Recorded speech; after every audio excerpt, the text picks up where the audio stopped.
করা হয় তাইলে গুরু ধরার গুরুত্ব কি? আমি তো আমার মার পাই আমার বাপের পাই চুমা দিলে চলে।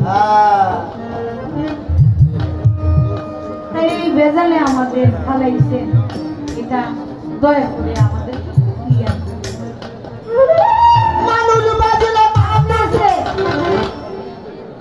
সেদিন বাড়িতে গেছিলাম, ঢাকা শহর কাছে তো বাড়াতে নিজের বাড়ি নেই। তো এক বছর ভালো না লাগলে ছেড়ে দিয়ে আরেক বাসায় যান। বাসা বাড়ি গেছি খুঁজার লেগে, অনেক শরীয়তপন্থী মানুষ মহিলা